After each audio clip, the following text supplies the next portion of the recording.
இந்த புறங்கூறாமைக்கு அடிப்படை, புறங்கூறுதலுக்கு அடிப்படை எது என்றால் அது மனத்தின் அது குற்றமாக வருதலினால் வெகாமைக்கு அடுத்தும் அழுக்காராமைக்கு அடுத்தும் இதை வைத்தார்.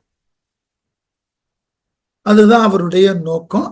சரி, இப்ப இந்த அழுக்கராமைக்கும் வெகாமைக்கும் அடுத்து வைத்த புறம் கூறாமையில என்ன வள்ளுவர் சொல்லுகிறார்?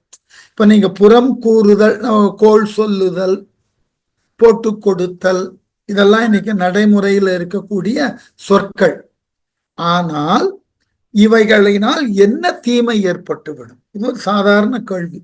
ஒருவரை பற்றி நாம் தவறுதலாக அவர் இல்லாத வழி அவரை பற்றி பேசுகிறோம், அதனால் என்ன தவறு ஏற்பட்டுவிடும்? இத வள்ளுவர் ரொம்ப அழுத்தமாக ஆராய்ச்சி செய்கிறார்.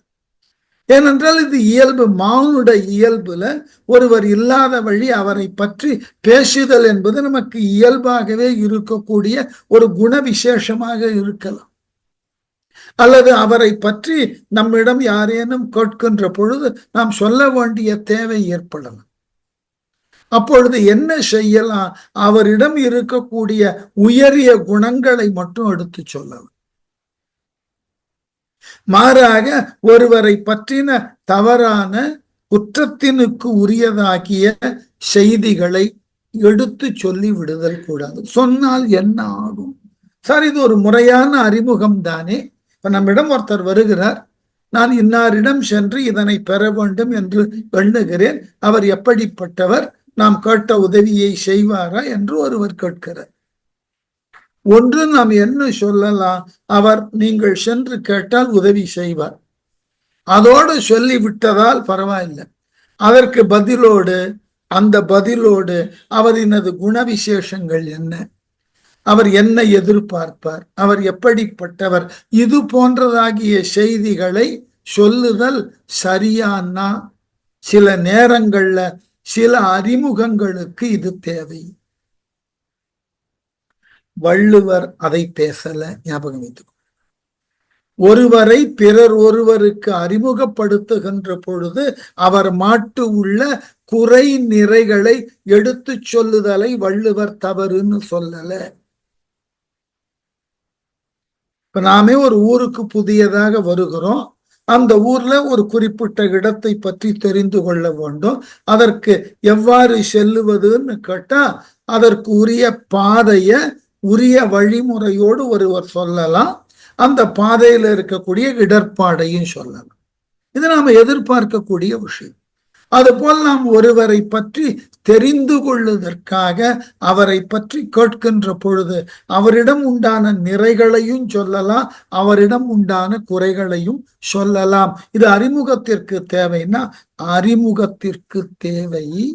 ஆனால் ஒருவரினது ஆளுமையை சொல்லுகின்ற பொழுது அவரினது குறைகளை அவர் இல்லாத பொழுது எடுத்து பேசி அவரை திறனாய்வு செய்வதோ அவரை விமர்சனம் செய்வதோ தவறு என்றார் வள்ளுவர். இதுதான் பெரிய சிக்கல். அதுக்குத்தான் அந்த முதல் குறள்ல சொன்னார், அறம் கூறான் அல்ல செய்யினும் ஒருவன் புறங்கூறான் என்றல் இனிது. ரொம்ப தெளிவான இடம் பாருங்க. அறம் கூறான், அரண் என்று சொல்லப்படுதற்குரிய ஏதொன்றையும் ஒருவன் சிந்திக்காமல் இருக்கிறான், சொல்லாமல் இருக்கலாம். அப்படி இருந்துட்டு கூட போகட்டும். அறம் என்று சொல்லக்கூடியதை எவைகளையெல்லாம் நம்ம அறம் என்று சொல்லுகிறோமோ அது பற்றின எந்த அறிவும் அவனிடம் இல்லாமல் போனால் தப்பில்லை. அந்த அறத்தினுக்கு சொல்லப்பட்ட நேர் எதிரான பாவங்களை செய்வதாக இருக்கட்டும், அல்லவை செய்யினும், அறத்தினுக்கு நேர் எதிரான பல தவறுகளை ஒருவன் செய்வதாக இருந்தாலும் தப்பில்லை. மாறாக ஒருவன் புறங்கூறான் என்றல் இனிது. ஒருவர் இல்லாத வழி அவரை பற்றி இழிவாக பேசாமல் இருத்தல் என்பது மிக மிக நன்று. எதனை காட்டிலும் அவன் அறத்தை கூறாமல் இருந்தாலும், அறத்தினால் கூறப்பட்டதை செய்யாமல் இருந்தாலும், அதனால் விளையக்கூடிய பாவங்களை காட்டிலும் புறம் கூறாது இருத்தலினால் வரக்கூடிய நன்மை அந்த பாவங்களை காட்டிலும் மேலானதாக அவனை நல்லவனாக காட்டும். ஆகவே நீங்கள் எந்த தர்மத்தையும் செய்ய வேண்டாம், எந்த அறத்தையும் பின்பற்ற வேண்டாம். கொல்லாமை பின்பற்ற வேண்டாம், வெகாமை பின்பற்ற வேண்டாம், அழுக்காராமை பின்பற்ற வேண்டாம். மாறாக புறம் கூறாது இருங்கள். ஒருவனை பற்றி தவறான விமர்சனங்களை அவன் இல்லாத வழி செய்யாதிருத்தல். அடுத்த கேள்வி வரும், அப்ப அவன் இருக்கும் போது செய்யலாம். அதுக்கும் விளக்கம் வள்ளுவர் கொடுக்கிறார். ஆகவே அவன் இல்லாத பொழுது ஒருவனை பற்றின எந்த விமர்சனங்களையும் நீங்கள் செய்து விடாதீர்கள். நீங்கள் அறத்தை எடுத்து மொழியாதவர்களாக இருக்கலாம்,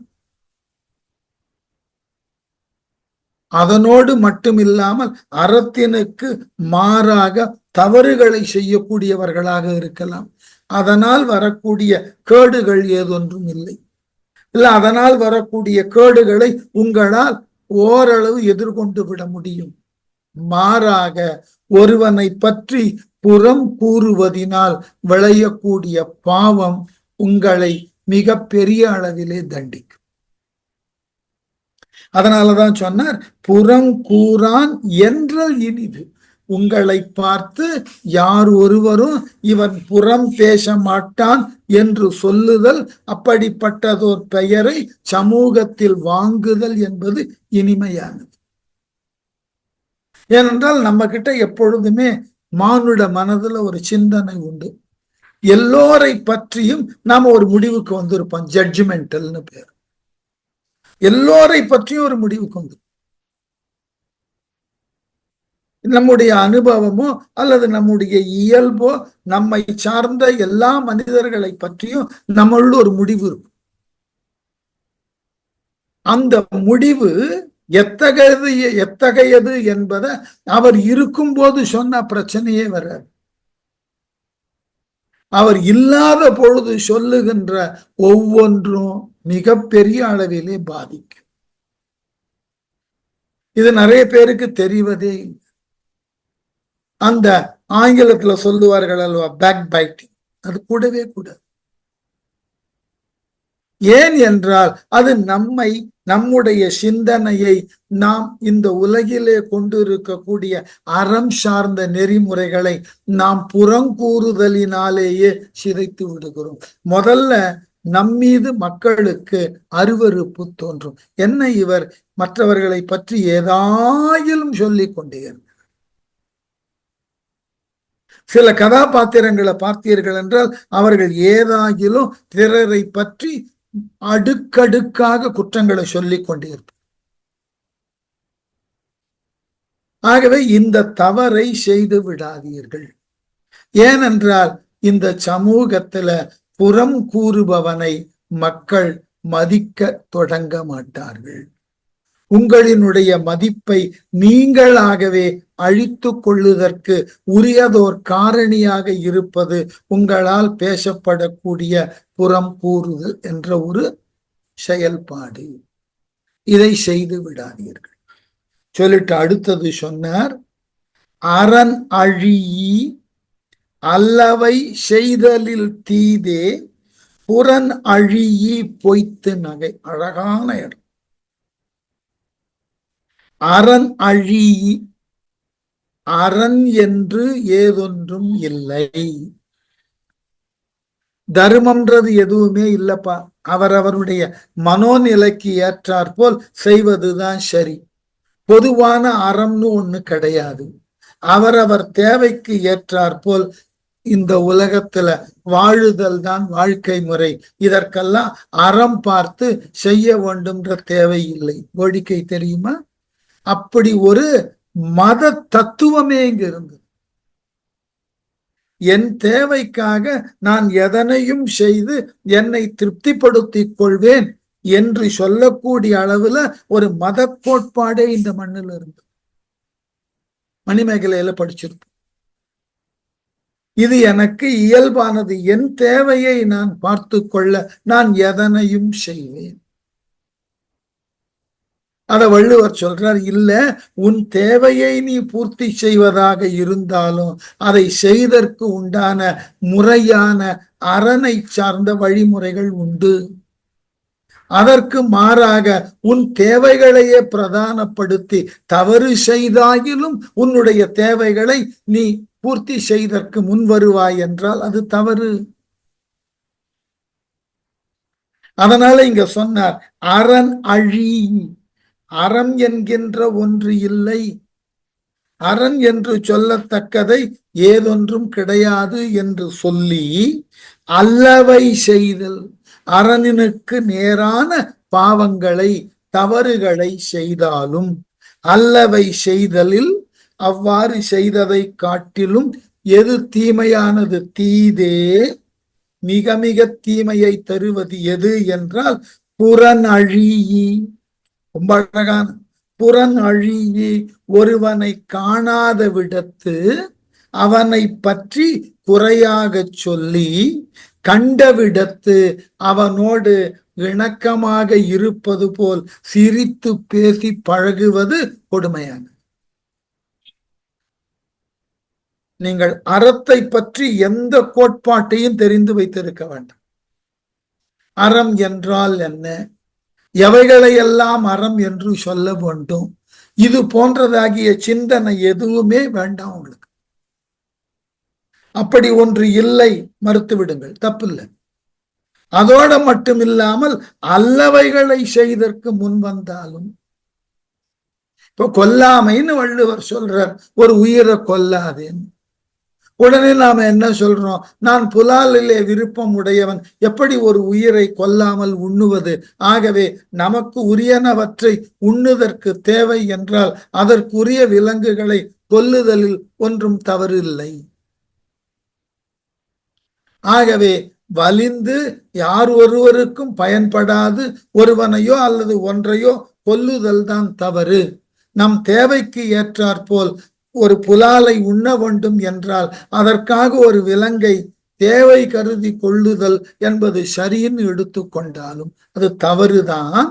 ஆனால் அது பரவலாக புலால் உண்ணக்கூடியவர்களுக்கு உரியதாகி போனதினால கொல்லுதல் என்பது தவறு என்றாலும் அந்த இடத்துல அவர்கள் சரி என்று ஏற்றுக்கொள்வார்கள். என்ன காரணம், அது எனக்கு உண்டான அடிப்படை உணவு. ஆகவே அரண் என்கின்ற ஒன்று இல்லை, ஒரு உயிரை கொல்லுதலினால் பாவம் ஏதும் வருவது இல்லை. நம்முடைய உணவினுக்கு தேவையான அளவினுக்கு உரியதாகிய ஒரு உயிரை கொன்று அதை பக்குவப்படுத்தி உண்ணுவது தவறு இல்லை. இப்படி விவாதிக்கிறோம். ஆகவே அரண் அழி, அதுக்கப்புறம் அல்லவை செய்து, அரணினுக்கு நேரான எதிரான தவறுகளை செய்தல், அல்லவை அரண் அல்லாதவைகளை செய்தாலும் தப்பில்லை.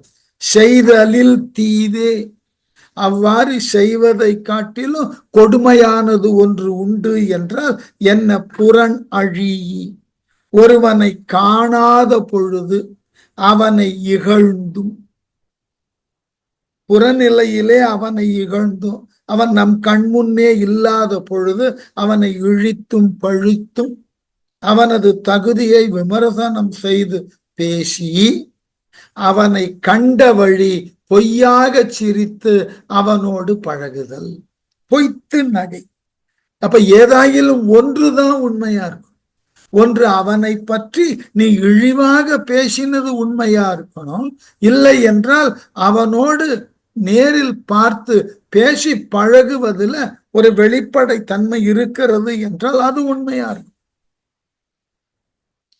ரெண்டு இடத்திலும் உண்மை இல்லாமல் காணாத வழி அவனை பற்றி தவறாக பேசியும் கண்ட வழி அதற்கு நேர் மாறாக அவனை புகழ்ந்தும் அவனினுடைய இருப்பை விதந்தும் பேசுதல் இருக்கே, இதை காட்டிலும் கொடுமையானது ஏதும் இல்லை.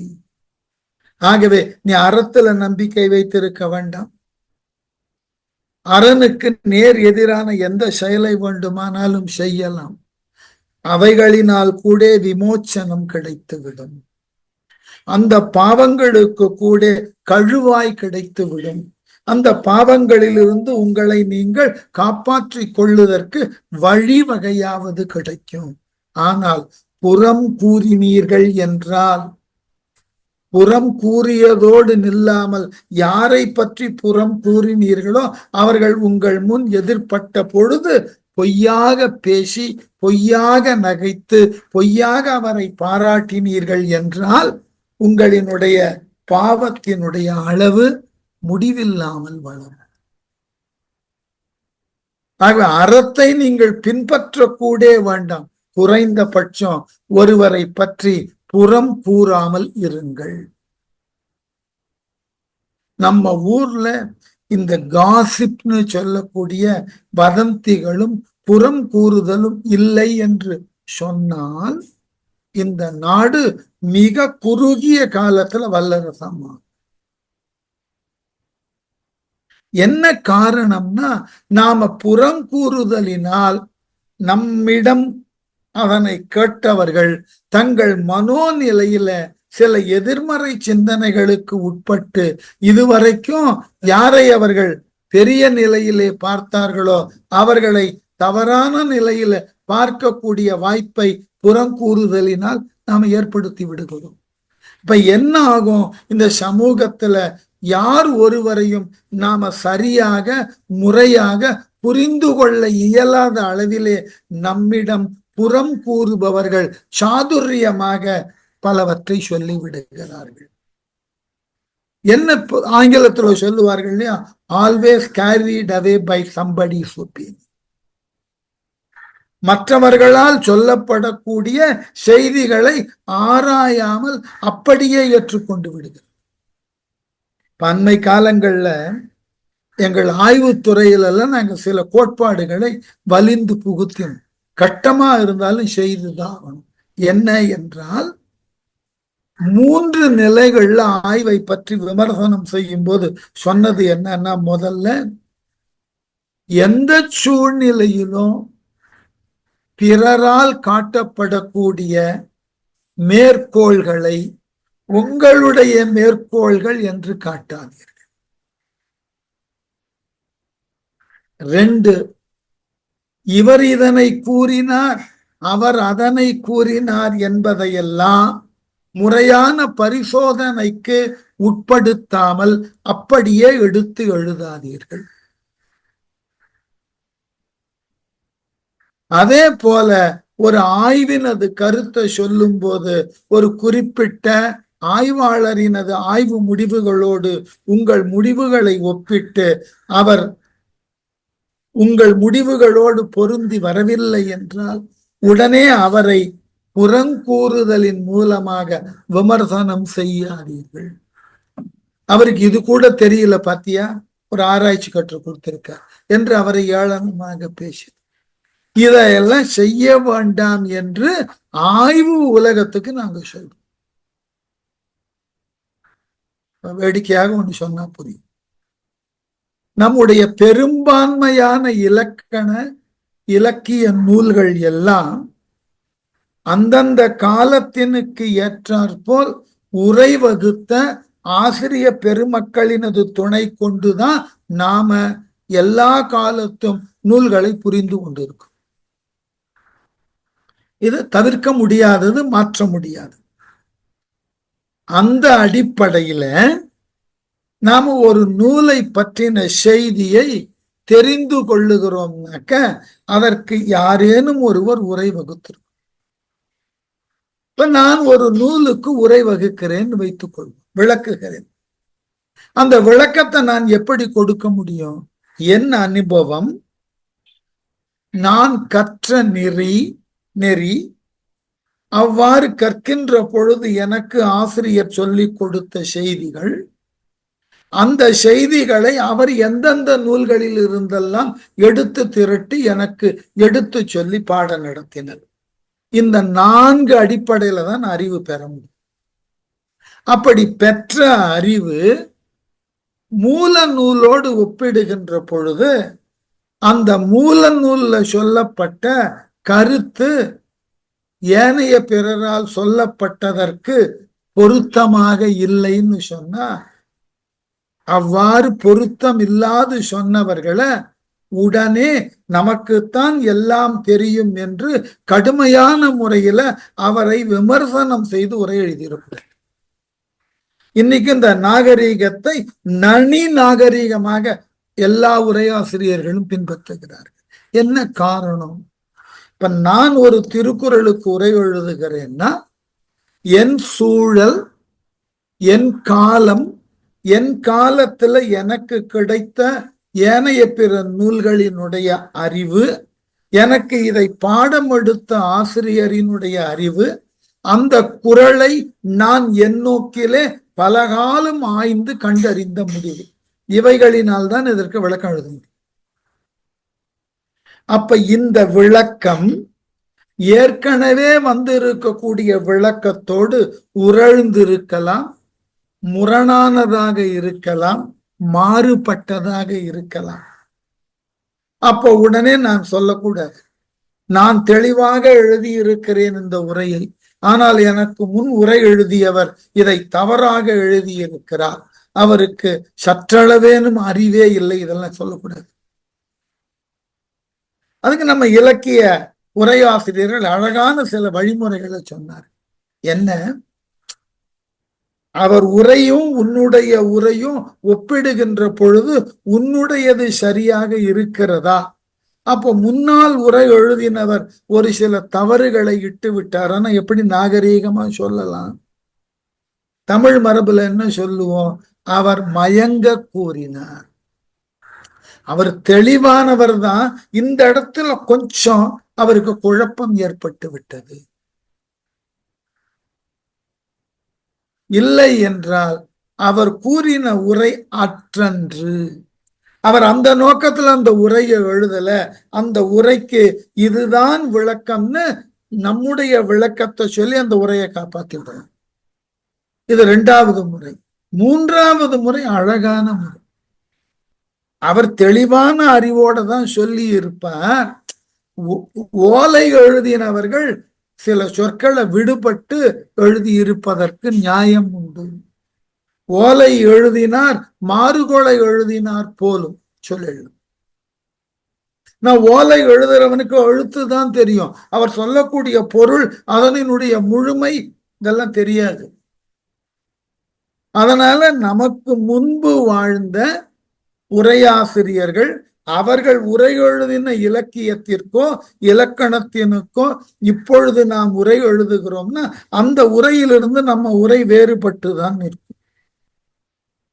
அதனால் அவர் உரையை நாம் சுட்டுகின்ற பொழுது நாகரீகமா சுட்டோம், அவர்தான் இல்லையே. அதனால நாம எது வேண்டுமானாலும் சொல்லலாம். ஆகவே அவர் அறிவு குறை அறிவு, அவர் ஏதொன்றையும் நிறைவாக எழுதுவது இல்லை, அவரினுடைய உரைகளை கற்பதினால் பயன் ஏதும் இல்லை, இப்படியெல்லாம் சொல்ல முடியும். ஆனால் சொல்லும் மரபு கூடாது. சில நேரங்கள் அது போன்றதாகிய நிகழ்வுகள் நடந்துடும். அப்ப என்ன ஆகும்? நாம் பிறரை பற்றி புறம் கூறுதலையே செயலாக கொண்டிருந்தோம் என்றால் நம்மீது மக்களுக்கு நம்பிக்கையின்மை தோணும். அதுதான் ஆபத்து. அதனாலதான் சொல்ற, புறம் கூறுதல் தப்பு. நீ யாரை பற்றி புறம் கூறுகிறாயோ அவர் உன் முன் எதிர்பட்ட உடனே அவரோடு இனிமையாக பேசி மகிழ்வாக அவரை ஏற்றுக்கொள்ளுதல் என்பது இதை காட்டிலும் கொடுமையானது எதுவும் இல்லை. இது எவ்வளவு பெரிய நடிப்பு வேணும் தெரியுமா?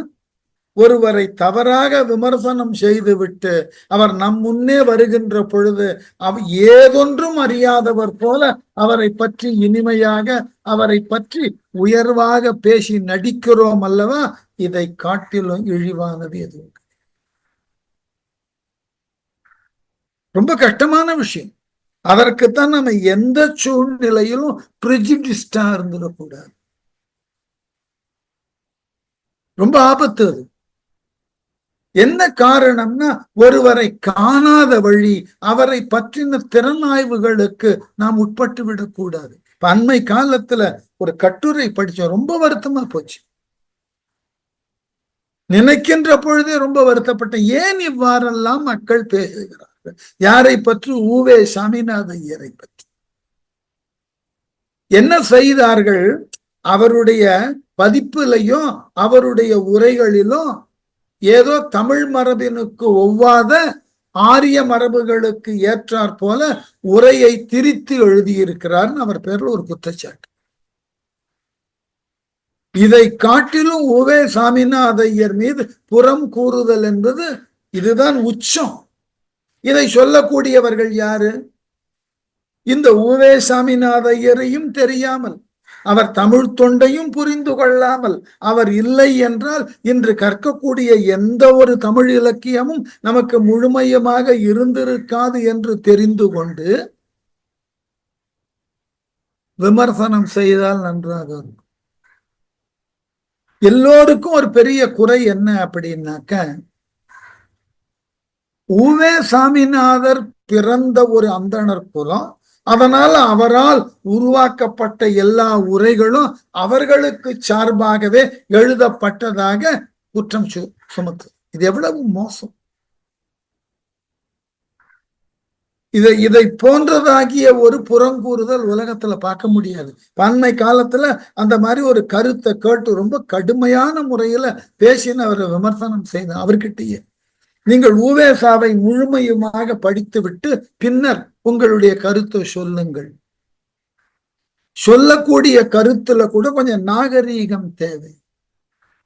நீங்கள் யாரை வேண்டுமானாலும் மறுக்கலாம்.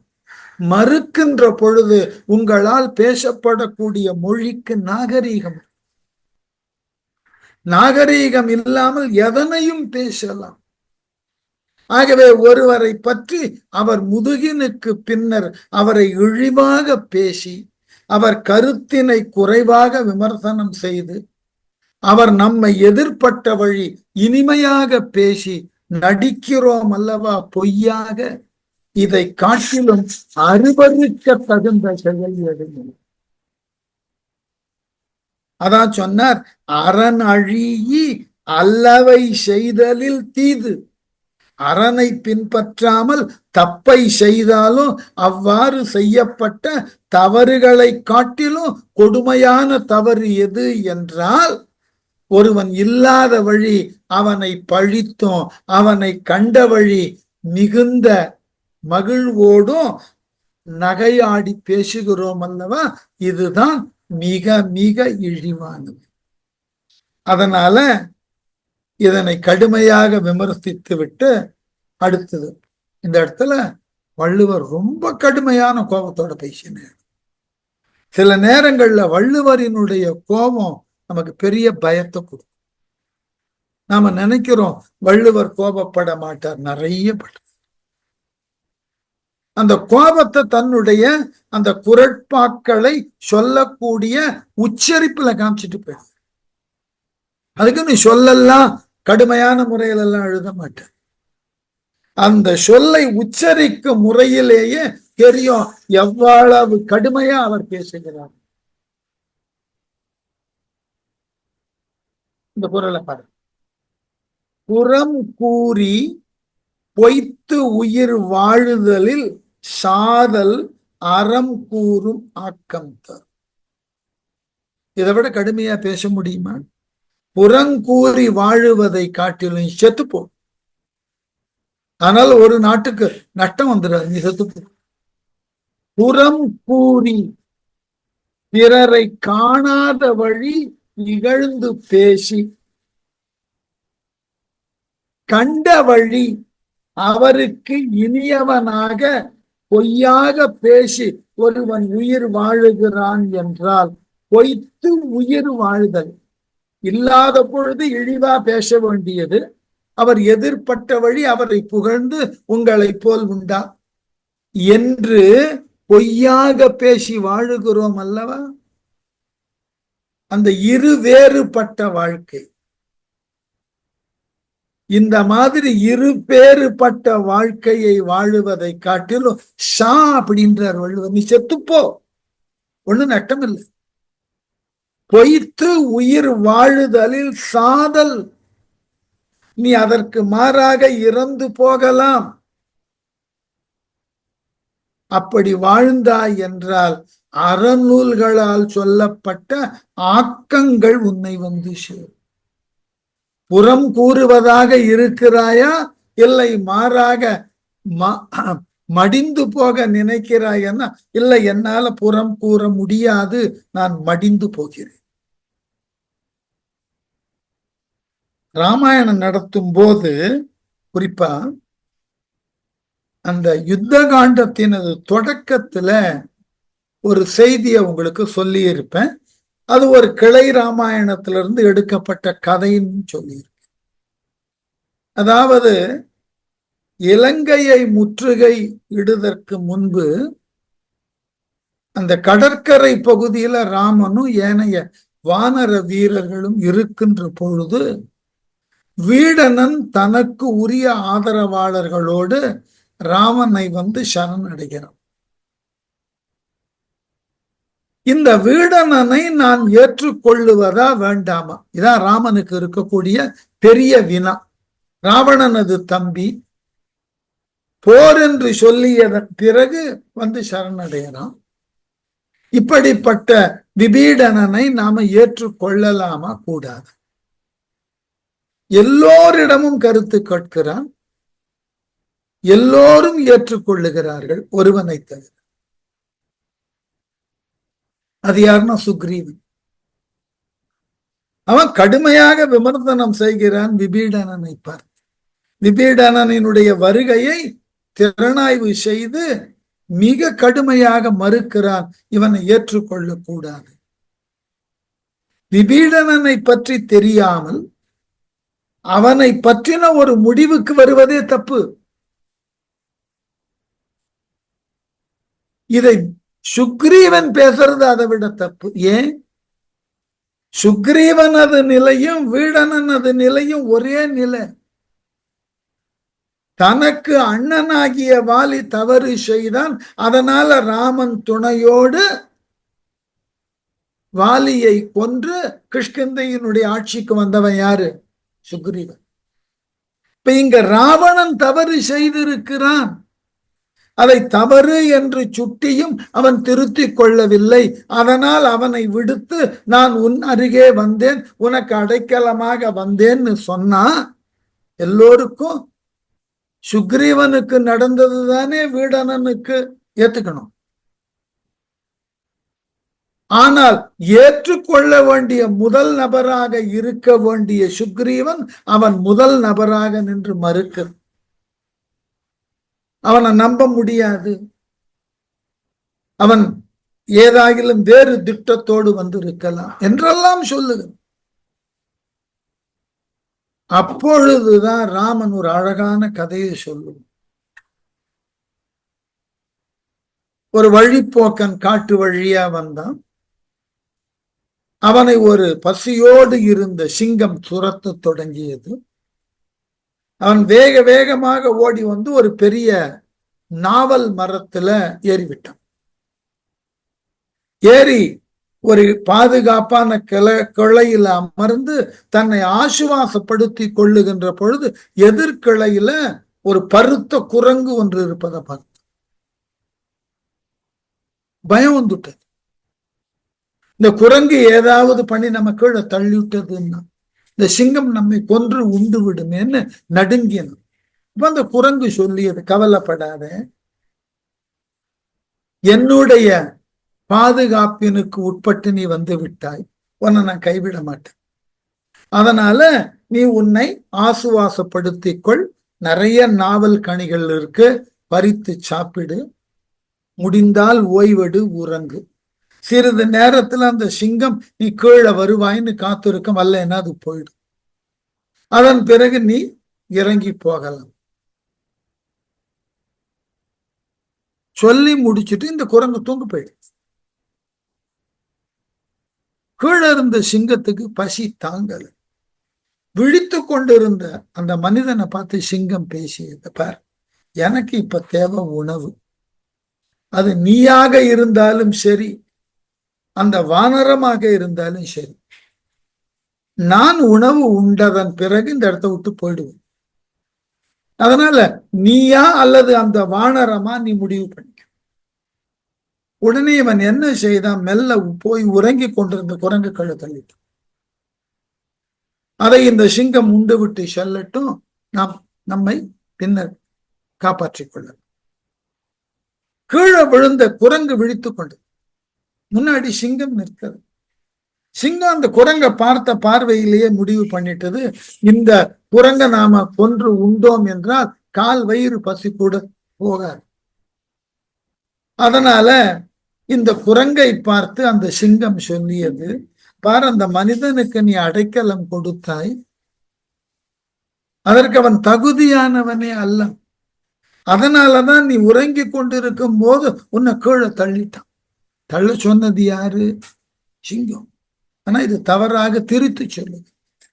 அதனால அந்த மனிதனை நம்பாத. அதனால நானும் நீயும் விலங்கின் சாதி, ஆகவே நாம ஒத்து போயிடுவோம். ஆகவே நீ மரத்துக்கு மேல போய் அவனை கீழே தள்ளிடு, அவனை உண்டதன் பின் நான் சென்று விடுவேன். உடனே குரங்கும் சரியான யோசனை தான், கிடுகிடு என்று மேலே வந்தது. இதை பார்த்த உடனே எனக்கு பயம் வந்துட்டு. இந்த குரங்கு அப்பொழுது பேசியது, கவலைப்படாத, உன்னை கீழெல்லாம் தள்ள மாட்டேன், நீ என்னுடைய அடைக்கலம்னு வந்தவன், ஆகவே உன்னை நான் எந்த விதத்திலும் மாற்றாரிடம் மாட்டி விட்டுற மாட்டேன். அப்பொழுது ஒன்று சொல்லி இப்பொழுது ஒன்று செய்வதற்கு நான் மனிதன் அல்ல, விலங்கு. ஒரு முறை உன்னை அடைக்கலம்னு எடுத்துக்கொண்டால் இறுதி வரைக்கும் நீ எனக்கு அடைக்கலம் தான். உனக்கு ஏதாகிலும் ஒரு துன்பம் வந்தால் அதை முன்னின்று போக்குவது என் வேலை. என் இடத்துல நீ இருக்க. அதற்கு மாறாக நான் உன்னை காப்பாற்றும் முயற்சியில இறந்தாலும் தப்புங்க. ஆகவே நீ கவலைப்படாதே. அப்பொழுது சொன்னதுதான் இப்பொழுதும், நல்ல கனிகளை பறித்து உண், பசியாறு, ஓய்வெடுத்துக்கொள், உறங்கு. சிறிது நேரத்துல அந்த சிங்கம் நீ கிடைக்க மாட்டாய்ன்ற வெறுப்புல போயிடும். அதன் பிறகு நீ பாதுகாப்பாக கீழிறங்கி உன்னுடைய பகுதிக்கு போகலாம். ஆகவே முன்பு கொடுத்த வாக்கியனுக்கு மாறாக இப்ப நான் கீழே உன்னை தள்ளிடுவேன்னு நினைக்காது. அந்த சிங்கம் ஏதோ சொல்லியது, அது கூறிய புறங்கூறுதலை நான் ஏற்கல என்று விபீடனனை பற்றின புறங்கூறுதலை சுக்ரீவன் செய்த பொழுது சுக்ரீவனுக்கு அறிவுரையாக சொன்ன கதை. இன்றைக்கு எல்லார் வாழ்க்கையும் அப்படித்தான். நீங்க எல்லாம் வேடிக்கையா இருக்கும். எத்தனை பேருக்கு அந்த அனுபவம் ஏற்படும்? எனக்கு நிறைய நடன உலகத்துல இருக்கல எந்த நடன கலைஞர்களும் தவறா எடுத்துக்குவாங்க. நடன உலகத்துல இருக்கக்கூடிய நான் நடன மாந்தர்கள் கேட்கறத ஒண்ணு ஆராய்ச்சி பண்ணி எடுத்து விஷயங்களை சொல்லுவேன். இந்தந்த இலக்கியங்கள் இதற்கு பாடல்கள் இருக்குன்னு எடுத்து காட்டுவேன். அதை அவர்கள் அபிநயமாக செய்வார்கள். சில நேரத்துல நானே பாடல் எழுதுவதும் உண்டு. அப்படி இருக்கின்ற பொழுது நடன கலைஞர்களுக்கு உண்டான ஒருவர் மாட்டு ஒருவருக்கு உண்டான வேறுபாடு வந்துட்டதுன்னா நேரா என்கிட்ட சார், நீங்க அவங்களுக்கெல்லாம் பாட்டு எழுதாதீங்க. நான் அவற்றை கேட்பேன். நான் எழுதுவதை முடிவு செய்வது நானாக இருக்க வேண்டும். நீ சொல்லி நான் எழுதாமல் இருத்தல் என்பதோ அல்லது நீ சொல்லி பிறருக்கு நான் எழுதுதல் என்பதோ அது முறையான வழி கிடையாது. ஏனென்றால் இது புறங்கூறுதல் என்பது ரொம்ப இயல்பா. ஏனென்றால் இந்த நடன மாந்தருக்கு அந்த நடன கலைஞரிடமிருந்து ஏதாகிலும் சில தவறான செய்திகள் வந்திருக்கலாம். ஆகவே தன்னுடைய கோபத்தை காட்டிக் கொள்வதற்கு இதுதான் வழி. நிறைய பார்க்கிறோம். இங்க இங்கு அது போல புறம் கூறுதல் என்பது மிக மிக அதிக அளவில் பார்க்க. அதனாலதான் வள்ளுவர் கேட்டார், இவ்வாறு காணாத பொழுது மோசமாக பேசியும் கண்ட பொழுது இனிமையாக பேசியும் நீ நடித்து பொய்யான வாழ்க்கையை வாழுகிறாயே, அதற்கு பதிலாக நீ இறந்து போக. அதனால ஒரு நஷ்டம் இல்லை. இறந்து போவதாக இருந்தால் என்ன ஆகும்? அது உனக்கு அறநூல்களினால் சொல்லப்பட்ட ஆக்கத்தை தரும். அடுத்தவன திறனாய்வு பண்ணிதான் வாழ வேண்டும் என்பதற்கு பதிலாக மரணத்தை நீ தழுவினாய் என்றால் அதன் மூலமாக அறம் உன்னை அங்கீகரிக்கும். அதன் மூலமாக குறைந்தபட்சம் உனக்கு அடுத்த தலைமுறைக்கு மரியாதையான வாழ்க்கையை இந்த அறம் தரும் இல்லையா? நீங்கள் எதனை செய்தாலும் அதன் மூலமாகத்தான் நீங்கள் அறியப்படுகிறீர்கள். அப்ப நீங்க நல்லதையே செய்தீர்கள் என்றால் அந்த நல்லதின் வாயிலாக பெறக்கூடிய அறிமுகம் தான் அடுத்த தலைமுறையில கொண்டு போய் சேர்க்கும். இவர் நல்லவர், எனக்கு பிறகு நீங்கள் அவரிடம் உங்கள் கலையை கற்றுக்கொள்ளலாம். இவ்வாறு சொல்லுவதற்கு காரணமே அறம் என்கின்ற ஒன்று. ஆகவே இந்த அறத்தினுக்கு மாறாக ஒருவனை காணாத வழி பொய்யை பேசி அவனை தவறான முறையிலே திறனாய்வு செய்து யாரை அவ்வாறு செய்திருக்கிறோமோ அவனை பார்க்கின்ற பொழுது முகத்தினுக்கு நேராக இனிமையாக பேசி நல்ல விதமாக நடந்து கொள்ளுதல் என்பது நீங்கள் அறத்தினுக்கு செய்தற்கு உண்டான ஒரு தவறு. அதற்கு நீங்கள் இறந்து போக. அறத்தினுக்கு புறம்பாக செயல்பட்டு வாழுவதை காட்டிலும் அறத்தினால் சொல்லப்பட்ட மதிக்கப்பட்ட மரணத்தை நீங்கள் தழுவிக் கொள்ளுதல் நல்லது. எவ்வளவு கோபம் பாருங்க வள்ளுவர். இந்த கோபம்தான் வள்ளுவத்தினுடைய அழகு. நீ செத்து போனால் ஒன்னும் நஷ்டம் இல்லை என்று அறம் கூறும் ஆக்கம் தரும். நீ இறந்ததன் பிறகு நீ இதனை செய்யாமல் இருப்பதற்காக உயிரை விட்டாய்னா அது ஒரு பெரிய விஷயம். உன்னுடைய மதிப்பானது மக்கள் மத்தியிலே உயர்வாக பேசும். சார், இந்த உலக வாழ்க்கையில எந்த சூழ்நிலையிலும் பிறரால் குற்றம் கூற இயலாத அளவினுக்கு நாம் நம்முடைய வாழ்க்கையை அமைத்து கொள்ள வேண்டும்னு நினைத்தால் முதல்ல செய்யப்பட வேண்டிய விஷயம், எந்த சூழ்நிலையிலும் யாரை பற்றியும் அவர் குறிப்பாக அவர் இல்லாத பொழுது அவரை பற்றி ஏதொன்றும் சொல்லாமல் இருந்தீர்கள் என்றால் உலகம் உங்களை நம்பும். பெரிய விஷயம். சில பேர் புறம் கூறுதலை செய்து விட்டு அவ்வாறு அவர்களால் சொல்லப்பட்ட அல்லது செய்யப்பட்ட செயலுக்கு பிறரிடமிருந்து ஆதரவு திரட்டி அதன் மூலமாக அவர் சொன்னார் இவர் சொன்னார் என்று சொல்லி தான் சொன்னதை இருட்டடிப்பு செய்து விடுவார். நிறைய பார்க்கலாம். அவ்வாறு வாழுவது என்பது வாழ்க்கையினுடைய அழகை நாம் அழிப்பதற்கு சமம். யாரை பற்றியும் குறை சொல்லக்கூடாது. ஏன் என்றால் அவர்களாலும் ஏதாகிலும் ஒரு பயன் உண்டு. ஏதாகிலும் ஒரு சிறு பயன். அந்த பயனை நீங்கள் நுகருவதற்கு உண்டான வாய்ப்பு கிடைக்கும். இல்லை என்றால் அவரால் மேற்கொள்ளப்பட்டதை தவறு என்று விமர்சனம் செய்தீர்கள் என்றால் அதனை மீண்டும் அவரால் கண்டறியப்பட்டதையும் சொல்லி சென்றதையும் உங்களால் ஏற்றுக்கொள்ள முடியாது, அதை பின்பற்ற முடியாது போன்றதாகிய சூழல். இது ஆபத்து. ஆபத்திலேயே பெரிய ஆபத்து. நீங்கள் புறம் கூறுவதை மற்றவர்கள் கண்டுபிடித்தார்கள் என்றால் அப்புறம் அவர்கள் பேசக்கூடிய பேச்சை கேட்பதற்கு பதிலாக நீங்கள் இறந்தே போகலாம்.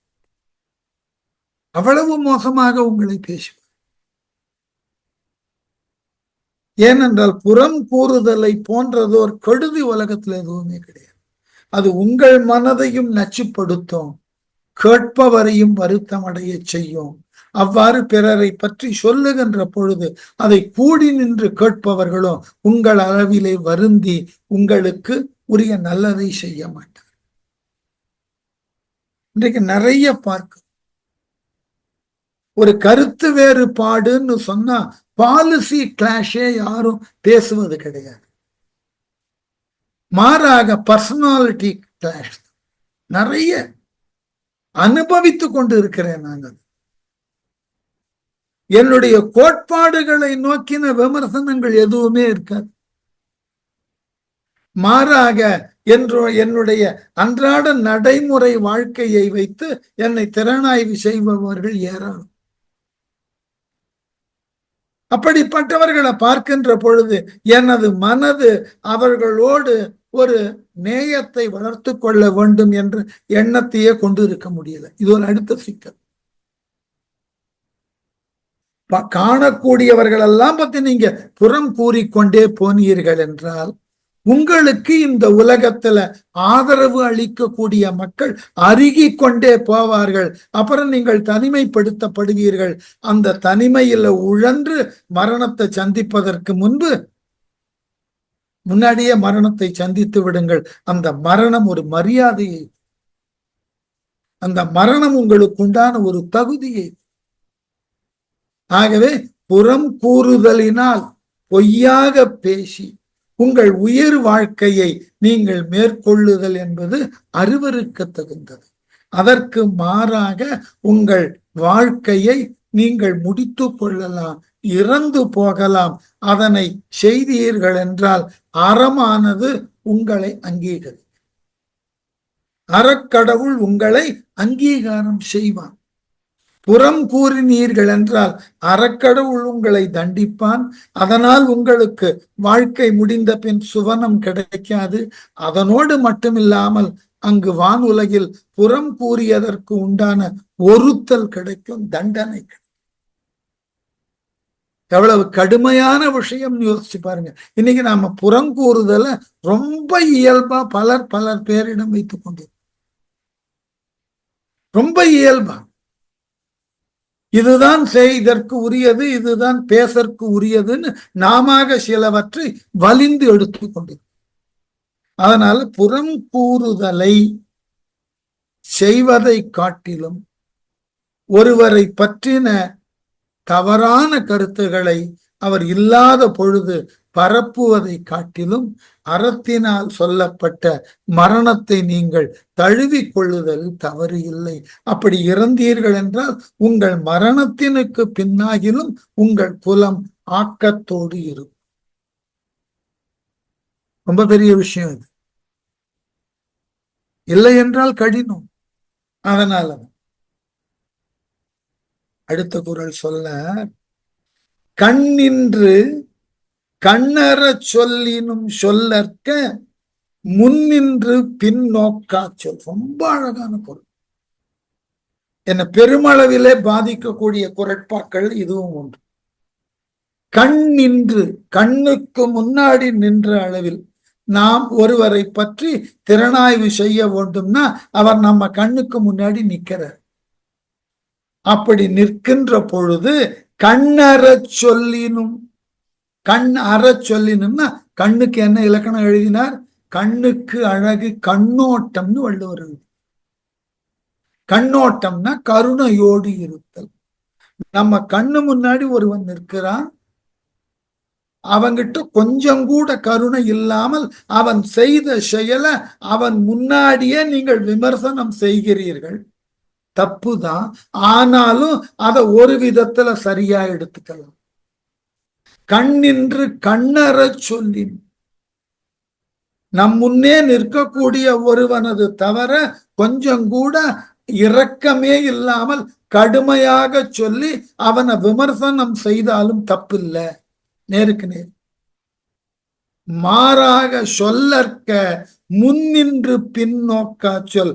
இதற்கு மாறாக அவன் எதிர் இன்றி பின் வரும் குற்றத்தை நோக்காத சொல்லை சொல்லாது ஒழிக்க.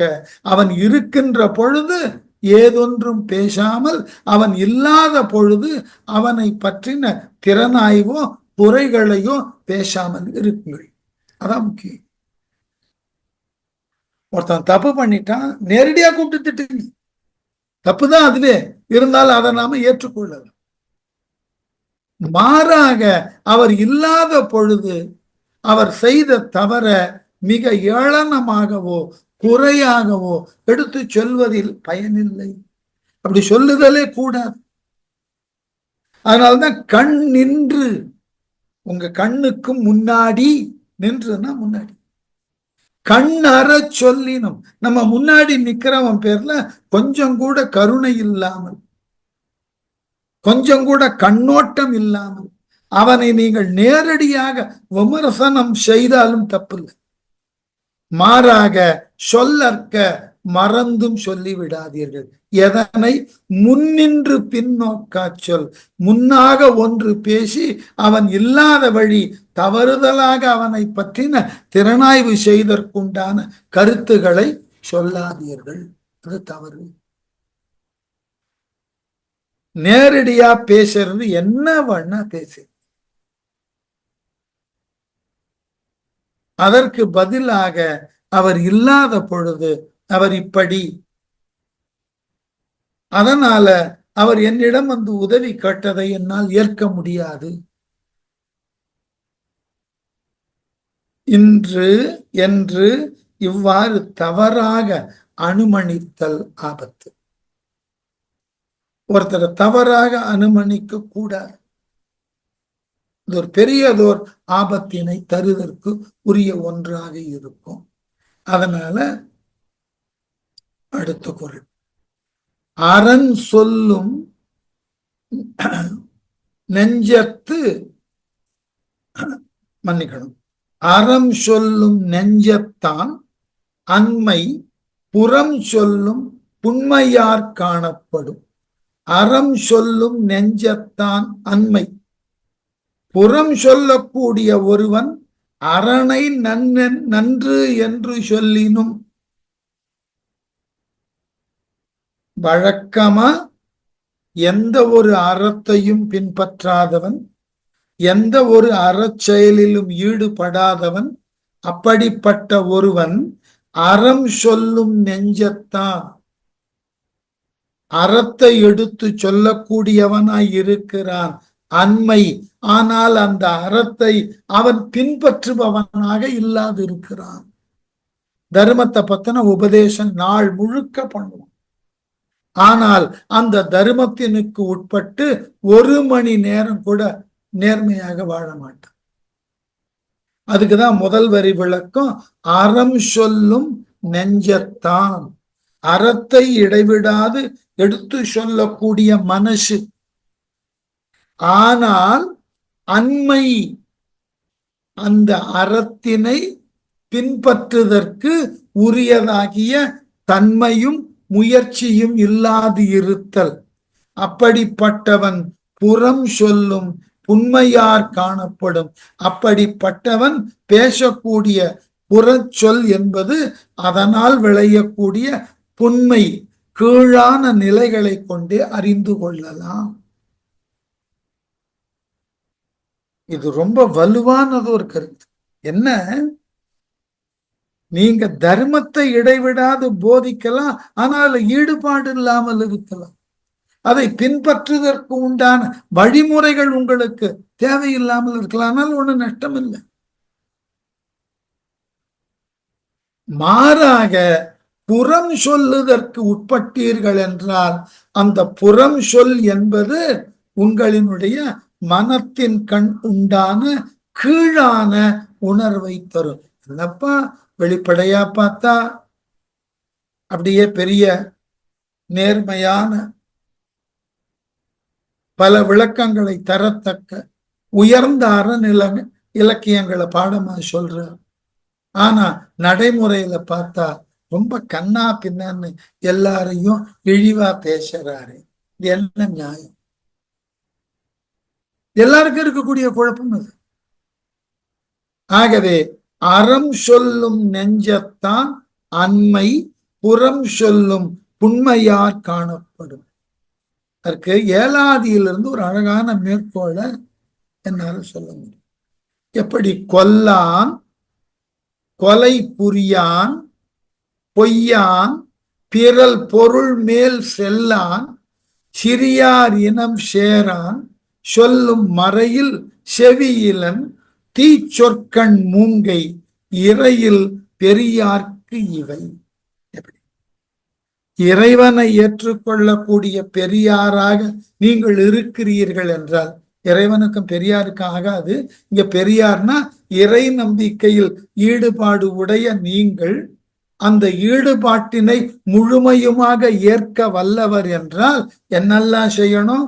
கொல்லாம், பிற உயிர்களை எந்த சூழ்நிலையிலும் கொல்லக்கூடாது.